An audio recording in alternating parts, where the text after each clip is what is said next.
Margaret stood in line at the grocery store, her 3-month-old daughter Emma sleeping peacefully in the worn baby carrier strapped to her chest. The fluorescent lights cast harsh shadows under her tired eyes as she clutched the can of baby formula, its price tag mocking her from the metal surface. $38. She had counted and recounted the crumpled bills in her wallet. $22 and change. Not enough. Never enough. Behind her, other customers shuffled impatiently as she approached the register. The teenage cashier, barely looking up from her phone, began scanning items with mechanical precision. Margaret's heart hammered as she watched the total climb on the digital display. When the formula was scanned, she cleared her throat. "Actually, I need to return this," she said quietly, her voice barely audible above the store's ambient noise. The cashier rolled her eyes. "You need to go to customer service for returns." Margaret felt heat rise in her cheeks as the line behind her grew restless. She gathered her few remaining items, a loaf of bread, peanut butter, and generic cereal, and made her way to customer service, Emma stirring against her chest. What Margaret didn't notice was the man 3 people behind her in line, dressed in a tailored navy suit despite the late hour. David Chen had stopped by the store on his way home from another 16-hour day at Morrison Associates, one of the city's largest accounting firms. As the chief financial officer, he lived and breathed numbers, profit margins, and bottom lines. His life was structured, predictable, successful by every conventional measure. But something about the young mother's quiet desperation had caught his attention. He watched as she walked toward customer service, her shoulders sagging with defeat. David found himself abandoning his own shopping cart and following her at a distance. At the customer service counter, Margaret explained her situation to another teenage employee who seemed more interested in when her shift would end than in helping. "Do you have your receipt?" the girl asked. I haven't bought it yet. I just need to remove it from my purchase." "Oh." The employee looked confused. "So you just don't want it?" Margaret nodded, fighting back tears. "I changed my mind." David pretended to examine the magazine rack nearby, but he was listening to every word. When Margaret walked away, he approached the customer service counter. "Excuse me," he said to the employee. "The young woman who was just here, did she leave that formula?" "Yeah, she didn't want it after all." The girl shrugged. "I'd like to purchase it." "Okay." The employee looked at him strangely. "You want baby formula?" "Yes." After paying for the formula and his own items, David hurried toward the parking lot. He spotted Margaret loading her groceries into an old Honda Civic that had seen better days. The car's paint was faded, and he could see duct tape holding part of the bumper in place. David approached slowly, not wanting to startle her. "Excuse me, miss?" Margaret turned, immediately defensive. Late-night parking lots weren't safe places for women alone with babies. "Yes? I'm sorry to bother you. I was in line behind you in there, and I noticed you had to return the baby formula." He held up the bag. "I bought it for you." Margaret stared at him, confusion and suspicion warring on her face. "I'm sorry, what?" "The formula. I bought it." David realized how strange this must seem. "I have a good job, and I saw that you needed it for your baby. Please, take it." "I can't accept that," Margaret said quickly. "I don't know you. I don't take charity." David could see the pride in her stance, the way she held her chin up despite her circumstances. "It's not charity. It's just one parent helping another." "You have kids?" David hesitated. "No, but I was one once. And I know what it's like when things are tight." This wasn't entirely true. David had grown up comfortably middle class, but he found himself wanting to bridge the gap between them somehow. Margaret studied his face in the parking lot's harsh lighting. "Why would you do this for a stranger?" It was a fair question, and David wasn't sure he had a good answer. Because I can. Because your baby needs it. Because sometimes we get so caught up in our own lives that we forget we're all just trying to get by. Emma began to fuss, and Margaret automatically began swaying to soothe her. David could see the exhaustion in every line of her body. "Look," he said gently, "I'm going to leave this bag right here on your car. What you do with it is up to you." He set the bag on her hood.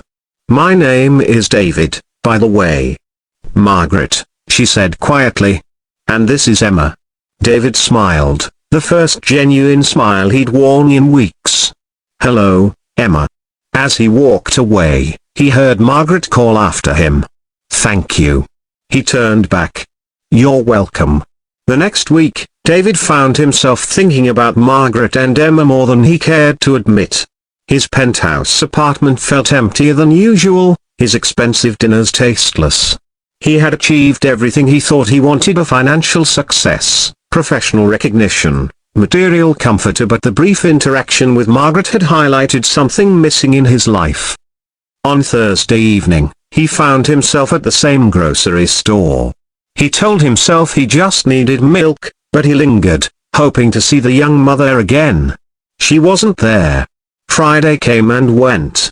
Then Saturday. On Sunday evening, as David was leaving the store with his usual selection of pre-packaged meals, he spotted the familiar Honda in the parking lot. Margaret was loading groceries again, but this time Emma was crying inconsolably. Margaret looked frazzled, trying to juggle the baby and the grocery bags while other shoppers walked past without acknowledgement. "Margaret?" David approached carefully. She looked up, recognizing him immediately. "Oh. Hi. Everything okay?" Margaret let out a shaky laugh. "Define okay." "Emma's been fussy all day, I forgot my shopping list, and I just realized I grabbed the wrong formula. She's allergic to the regular kind." "What kind does she need?" "The hypoallergenic one. It's twice as expensive, of course." Margaret looked defeated. "I'll have to return what I bought and come back next week when I have more money." Without hesitation, David said, "Let me get it for you." "No, I can't let you do that again." "Yes, you can. Stay here with Emma. I'll be right back." Before Margaret could protest further, David jogged back into the store. He returned with the correct formula and several other items of baby food, diapers, and some things he'd noticed missing from her cart.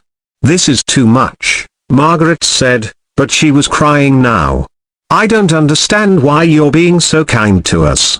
David looked at Emma, who had calmed down in her mother's arms. "Can I ask you something? Do you have family here?" Margaret shook her head. "Emma's father left when I was pregnant. My parents died in a car accident 2 years ago.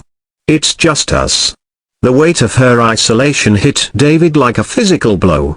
Here was someone truly alone in the world, fighting every day just to survive, while he sat in his empty apartment complaining about his loneliness. "What do you do for work?" he asked. "I clean offices at night. That's why I shop so late. It's the only time I can get out." Mrs. Rodriguez next door watches Emma, but she's elderly and I don't like to impose too much. David made a decision that surprised even him. "Margaret, I have a proposition for you." She tensed. "What kind of proposition?" "A job. A real job, with benefits and regular hours. Our firm needs someone to help with data entry and filing. It's not glamorous, but it pays well and you'd be home with Emma at night." Margaret stared at him. "You don't know anything about me. I could be completely incompetent." "Are you?" "No. Buta. Do you have a high school diploma?" "I have 2 years of college. I was studying to be a teacher before." She gestured at Emma. "Perfect. Can you start Monday?" "David, this is crazy. You can't just offer jobs to random people in parking lots. I'm the CFO. I can hire whoever I want for entry-level positions." David pulled out his business card. "Think about it. Call me tomorrow if you're interested." Margaret took the card with trembling fingers. "Why are you doing this?" David was quiet for a moment. "You know, I've spent the last 15 years climbing the corporate ladder, accumulating wealth and status. I have everything I thought I wanted, but I go home to an empty apartment every night and eat dinner alone while watching the news. I realized something watching you with Emma. You have something I don't have." "What's that?" "Purpose. Someone who needs you. Someone who makes all the struggle worthwhile." He smiled sadly. "I make 6 figures and I'm lonelier than you are." 3 months later, Margaret sat at her desk at Morrison Associates, Emma napping in the small playpen David had somehow convinced HR to allow in the office. Margaret had proven to be everything David had hoped he'd do: intelligent, hardworking, and grateful for the opportunity. But more than that, their unlikely friendship had enriched both their lives in ways neither had expected. David found himself leaving work earlier, sometimes joining Margaret and Emma for lunch in the office break room. He'd never been around babies before, but Emma had taken to him immediately, reaching for his tie whenever he held her and babbling happily in his arms.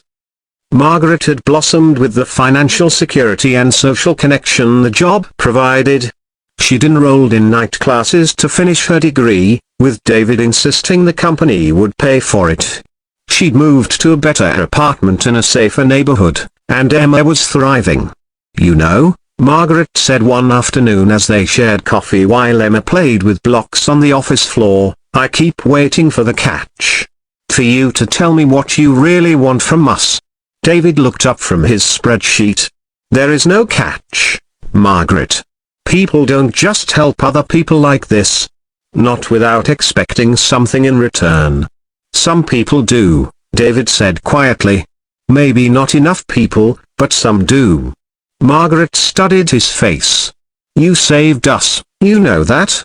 We were about 2 weeks away from being evicted when you offered me this job.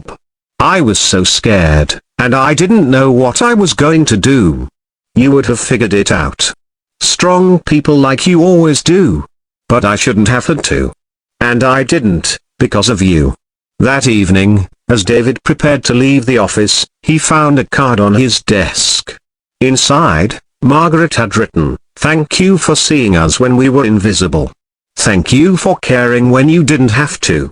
Thank you for showing Emma and me that good people still exist in the world." David sat alone at his desk for a long time after reading it, but for the first time in years, the solitude didn't feel empty. It felt peaceful. Outside his window, the city sparkled with lights, full of people heading home to their families, their purposes, their reasons for getting up each morning. He thought about Margaret and Emma in their new apartment, probably having dinner and playing together before bedtime. He thought about the ripple effects of that night in the grocery store parking lot, how one small act of kindness had changed not just their lives, but his own. Tomorrow, he decided, he would ask Margaret and Emma to have dinner with him. Not out of pity or obligation, but because they had become his family too, in all the ways that mattered. Sometimes the best things in life came from the moments when you stopped thinking about yourself long enough to really see someone else. And sometimes, when you thought you were saving someone, they ended up saving you instead.